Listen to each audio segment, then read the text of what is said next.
Iowa's population grew almost 5% from 2010 to 2020, according to the latest census. But the state's rural communities experienced almost none of that.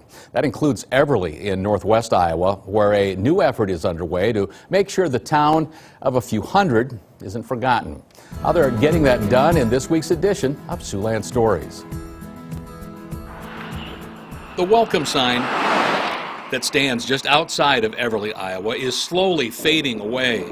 But just a mile or two away in town, work is underway, making sure the history of this small northwest Iowa community doesn't vanish as well.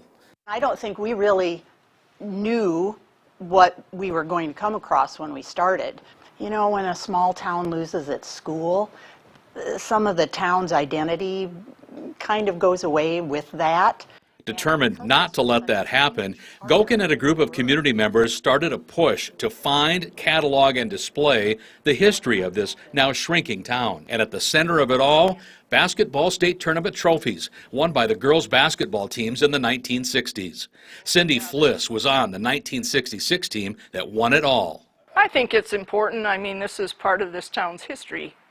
And if we don't tell the story, then it will die.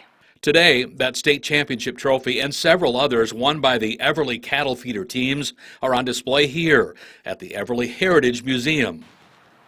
Here's all of our state tournament trophies. Oh, look.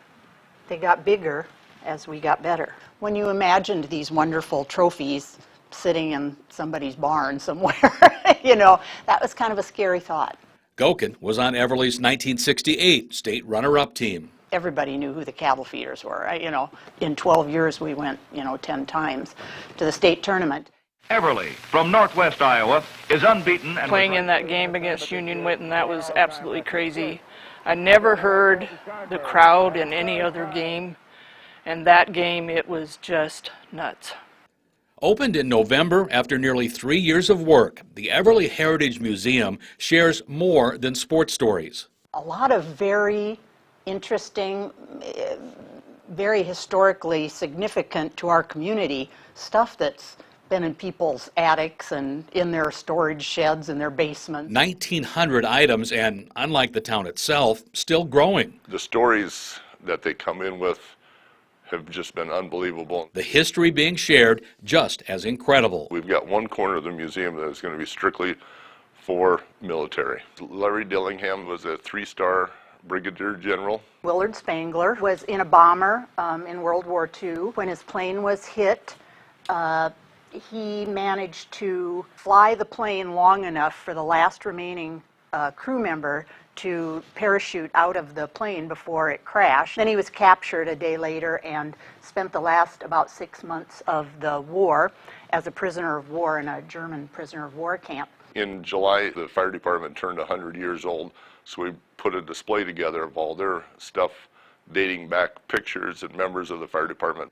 Decades of history, some known and some not known until now. The Bonnie and Clyde story, about them robbing our bank, we really didn't have any idea that those kinds of stories we were going to be discovering when we did this. From the faces of years gone by to telephones that don't fit in your pocket, a 1939 state baseball title, and educational and business memorabilia from a simpler time, each offering a chapter in the story of Everly. This small area had talented people, and they really worked at doing well in whatever they did. Hopefully we've slowed down that disappearance of our town because there aren't very many businesses left in Everly. A renewed sense of pride, I think, coming together and remembering things, and that's exactly why we did this, to keep those memories alive.